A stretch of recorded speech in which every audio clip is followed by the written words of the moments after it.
What if managing your money could actually draw you closer to God? The FaithFi app helps you do more than budget. It helps you integrate your faith and financial decisions for the glory of God. With easy-to-use envelope features, top biblical financial content, and a supportive in-app community, you'll learn to steward God's resources wisely and grow in generosity.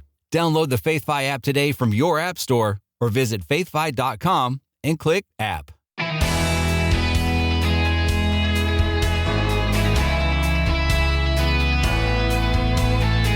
You know the grace of our Lord Jesus Christ, that though he was rich, yet for your sake he became poor, so that you by his poverty might become rich.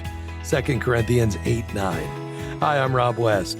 This powerful verse is often quoted when we talk about generosity, and rightly so. It shows us that generosity isn't just a financial principle, it's rooted in the very heart of the gospel. Today, Dr. Nathan Harris joins us to explore that connection more deeply. And then it's on to your calls at 800-525-7000. This is Faith and Finance, biblical wisdom for your financial journey. Our guest is Dr. Nathan W. Harris. He is Vice President for Strategic Initiatives at the University of Mobile and author of the new book, A Short Guide to Gospel Generosity, Giving as an Act of Grace. Dr. Harris, welcome to the program. Yeah, thank you so much for having me on today, Rob. I'm grateful to be here. The term gospel generosity may be new to some people, so would you take a moment here right at the start to define it for us? Yeah, absolutely. I mean, I can give you a real simple definition, and it's this. Gospel generosity is generosity that's rooted in the gospel. I can tease that out a little bit more, and I'm happy to do so. But I often say that generosity is not merely a virtue for the Christian life, but really is a cheerful disposition that springs forth from the good news of salvation in Jesus Christ. Generosity is a fruit of the gospel that arises from new life in Christ. It's something that's empowered by the Holy Spirit, and that we've seen modeled by the Father throughout all of creation. Gospel generosity is that sign of a radical reforming of a believer's head and heart to joyfully serve the Lord through their stewardship or their resources.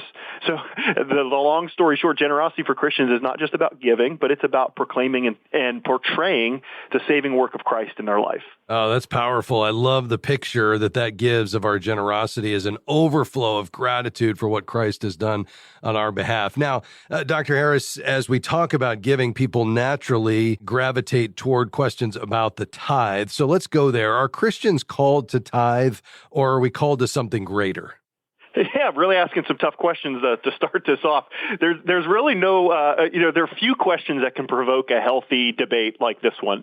But Christians throughout all the age have asked this question, and I recognize that they've come up with different answers.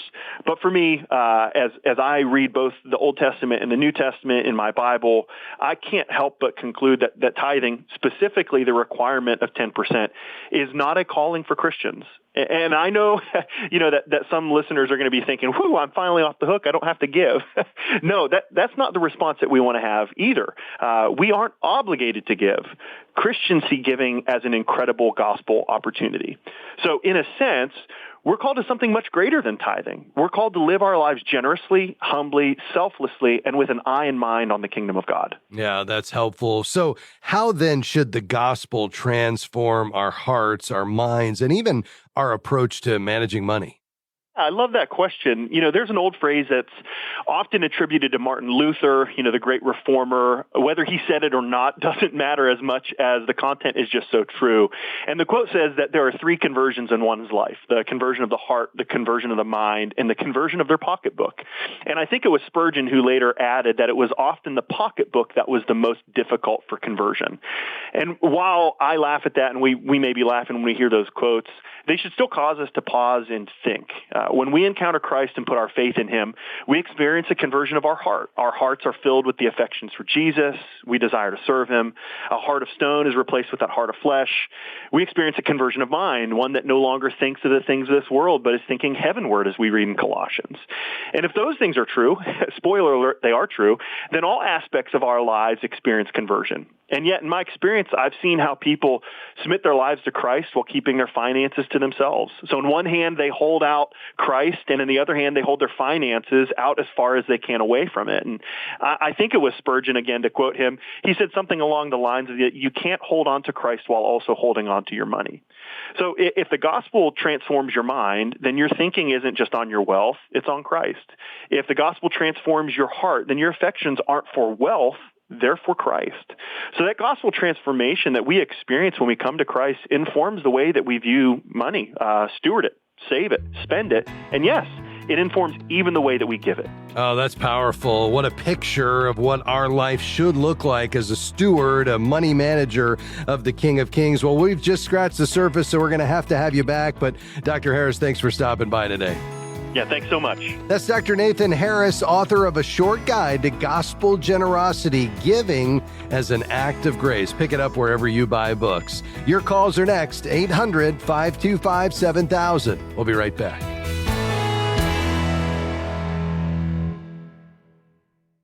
What if managing your money could actually draw you closer to God?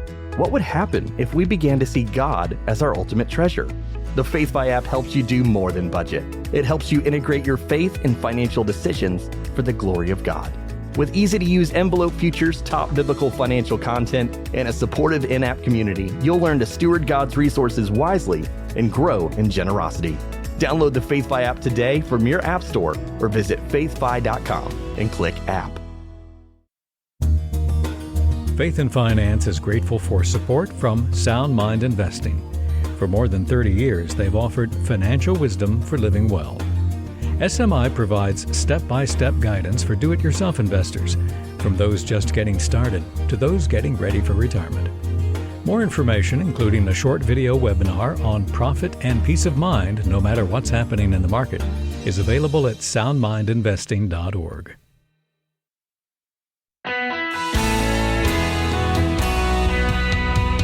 Great to have you with us today on Faith and Finance. I'm Rob West. Looking forward to diving into your questions today. The number, 800-525-7000. That's 800-525-7000. We'd love to hear from you. We're going to begin today in Chicago. Hi, Peter. How can I help? I just had a question that had nothing to do with the investment, but I have a whole life insurance. We've been paying it for, it's about 9 years. I've been paying like $72.80, so we're at the 7,000 mark, I guess. And I was just, we spoke to the agent a couple of days ago. I don't know if I should just cash it in since, we're almost at that. It's a policy for 10,000, so I don't know if I should just cash it in. Yeah. So the policy is on whose life and who is the beneficiary? I'm the beneficiary, and it's my mom's policy. Okay. And so it's a $10,000 policy. Is this like a burial policy? Yeah, it's like a burial policy. All right. And you're paying how much per month? $72.80. $72.80. Yeah. I mean, so you're spending $850 a year, a little more than that, for a $10,000 policy. What is your mom's age? She's 87 now, 85 now, something like that. Okay. 87, and is she in pretty good health? Yeah, she is. I mean, she is in good health. I mean, she never had a heart attack, no diabetes. The only thing she has is like scoliosis, but other than that, she's pretty healthy. I think she's healthier than me, actually. All right. And who's paying the premium? Yeah, I can understand that. I mean, it's a joint account, so we've been, I guess, both paying the premium. So you kind of divide it down the middle? Yeah, well, it's just, it's electronically from the bank, from our savings.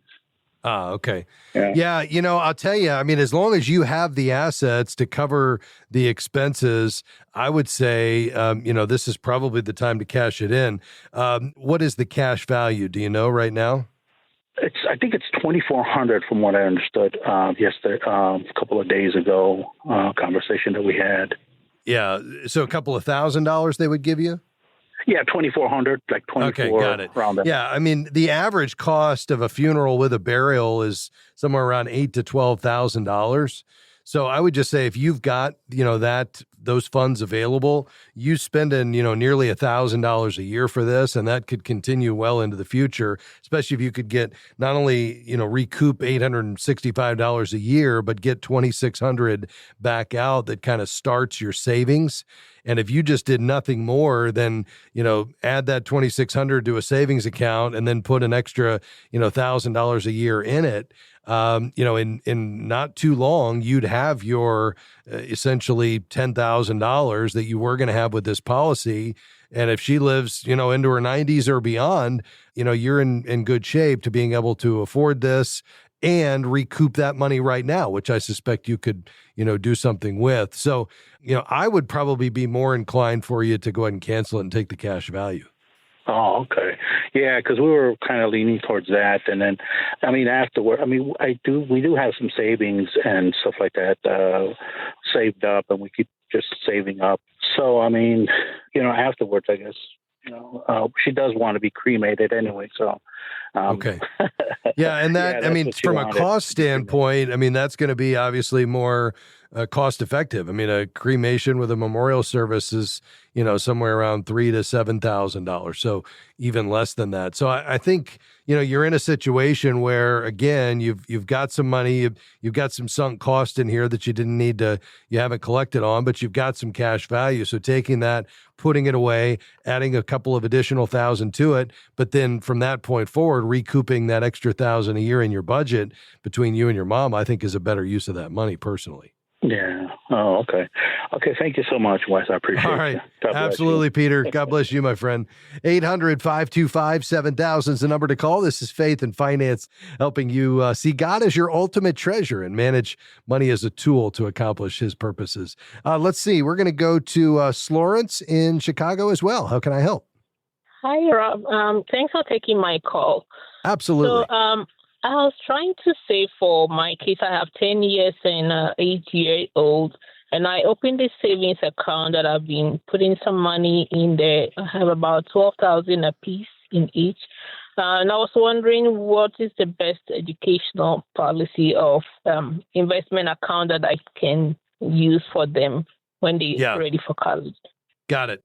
Yeah, there's really a few options that most people consider.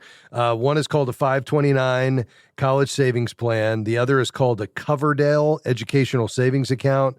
The third is just a straight custodial account. You might hear it referred to as a UTMA, which stands for Uniform Transfer to Minors Act. And really, among those, the one that I like the most is the 529. It's ideal for high savers. There are tax benefits. And it's really, if you're starting early, it can work to your advantage pretty significantly. So essentially, you put the money away, you put in after-tax dollars, but it grows tax-free. And then so long as you take it out for qualified educational expenses, including up to $10,000 a year for K-12 tuition, if you wanted it for that, and some for even a loan repayment, if you had that option, then you take it out tax-free. So you get all the growth tax-free, and then many states offer a tax deduction. You'd have to check with the state of Illinois. And then to choose the 529 that's best for you, I'd go to a website, savingforcollege.com. You'd answer a series of questions, and then it would compare the 529 college savings in Illinois to other states' plans based on not only the parameters of the plan, but also, more importantly, the past performance of the funds in the plan. And it will make recommendations on which state to use, because you don't have to use your state's plan. So that is my preferred option for you. And you can, get the money out on a pro rata basis based on any scholarships or grants that the kids may earn. And so you'd be able to take it out without any penalty. If you had some left over, you could transfer it to another child, or you could roll it over time into a Roth IRA for the child that could seed, a pretty significant retirement account that could grow over, 40 or 50 years from that point, that they could access much further down the road. So, that's my preferred approach, but give me your thoughts on that. Sounds great. Thank you so much.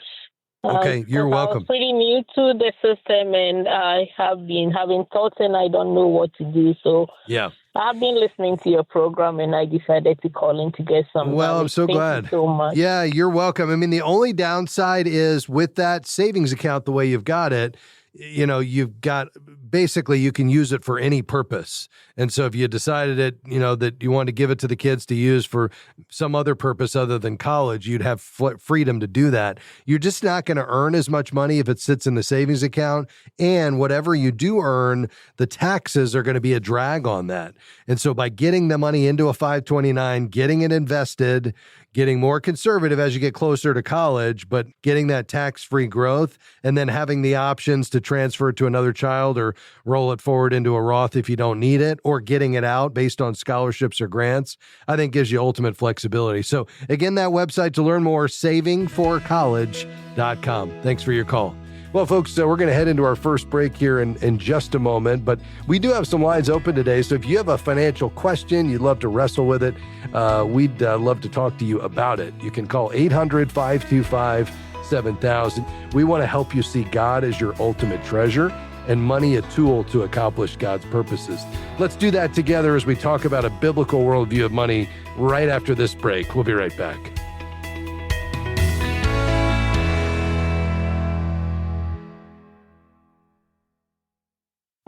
We're grateful for support from Movement Mortgage, who provides residential home loans in all 50 states. Guided by a mission to love and value people and a goal to redefine the mortgage process, Movement seeks to help others achieve their financial goals. You can find out more at movement.com/faith. Movement Mortgage LLC supports equal housing opportunity, NMLS number 39179. For licensing information, please visit nmlsconsumeraccess.org. We are grateful for support from Timothy Plan. Since 1994, Timothy Plan has shared good news with investors and advisors by offering faith-honoring mutual funds and exchange-traded funds. More information is at timothyplan.com. The investment objectives, risks, charges, and expenses are contained in the prospectus and summary prospectus available at timothyplan.com. Mutual funds distributed by Timothy Partners Limited and ETFs distributed by Foreside Funds Services, LLC. Investing involves risks, including possible loss of principal.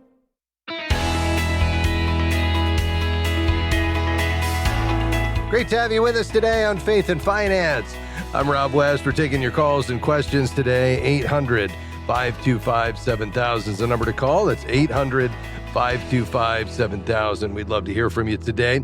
To Chicago, Randall, you've been waiting patiently, sir. Go ahead. Hi, Rob. Thanks for taking my call.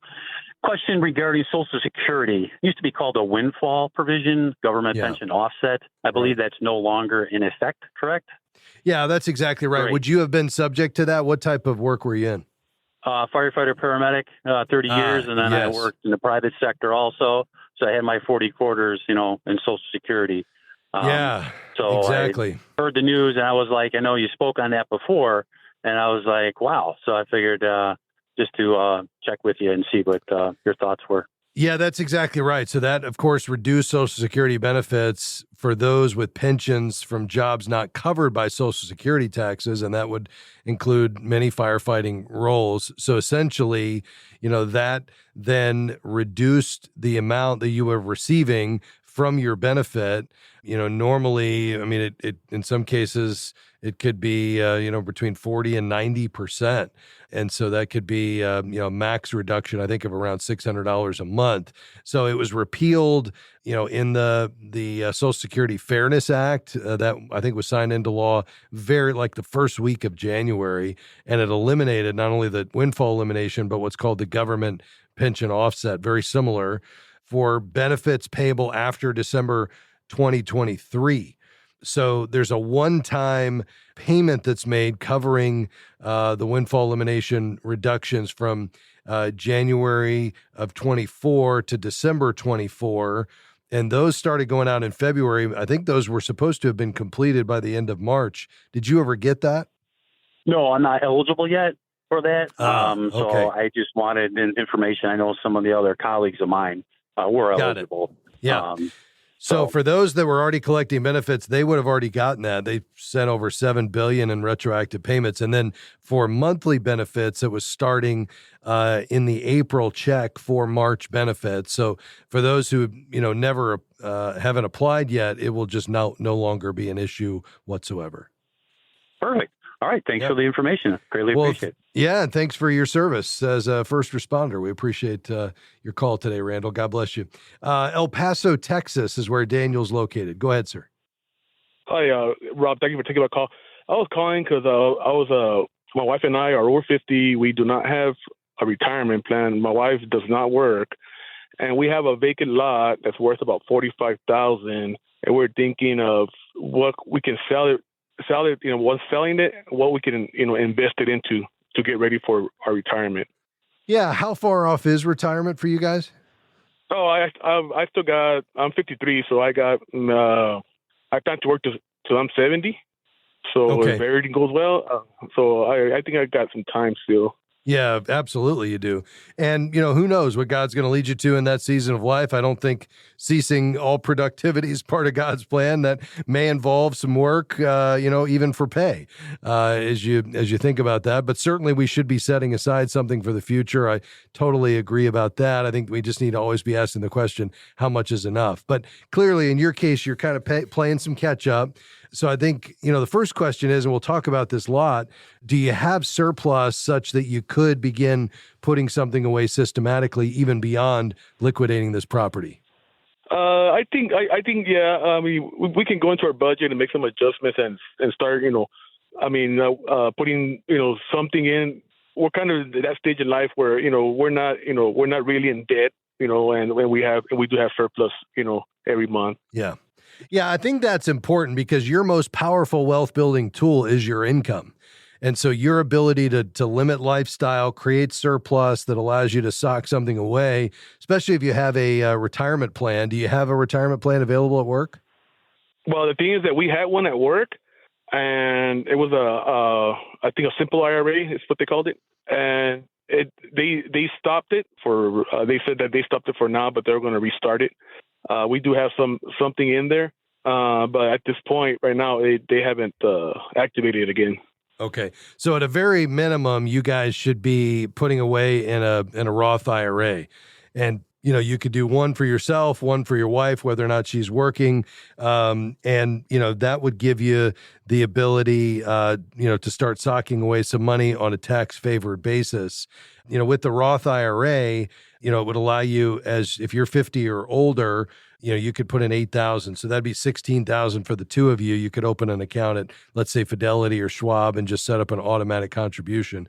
With the land, I like the idea that you would sell that. I mean, the downside of land is, especially vacant land, you've got expenses like property taxes. It tends to be more illiquid. You're not generating any income. So unless you lease it for, farming or parking or something like that, it produces no cash flow. And so you've got the risk of stagnation or decline where it doesn't appreciate. That's certainly not guaranteed. And then you've got these carrying costs without any income. So for that reason, I think I'd take advantage of this hot real estate market. It may or may not apply here depending on where that land is and what's going on around it. The only reason to keep it is if you talk to a real estate professional who says, hey, there's a big change. Like people are moving into this area or there's not been infrastructure and it's about to come in because this is the next wave of development. Well, then this may, you don't want to miss out on a dramatic increase in the price of this. But if you've evaluated that and you really don't think anything's changing anytime soon, I would liquidate it, sell it, and then use that money to get invested. Maybe that becomes the seed capital for that retirement account. But then, and especially until they open the simple IRA or maybe even alongside it, I'd be fully funding Roth IRAs because, you guys have 20 years, but, that's going to go quick. And I think your ability to put something away and have it grow on a compounded basis is really key. Okay, yeah, that's a good idea. I just call it to get some advice. The good thing about this property is that it's gone up in value since we bought it because they brought all the utilities in already. So I do get constant phone calls, from developers that want to buy, but I know that they're going to ask not top of the line pricing on it. Okay. Yeah, I mean, I'd probably get with a real estate professional who knows the area and just say, listen, is there anything that's about to change that could dramatically affect the market value of this property? If not, this may be the time to sell. Well, folks, thanks for being along with us today. Here's my heart and goal each day is to be an encouragement to you, to help you understand how to manage God's money in alignment with biblical wisdom and truth.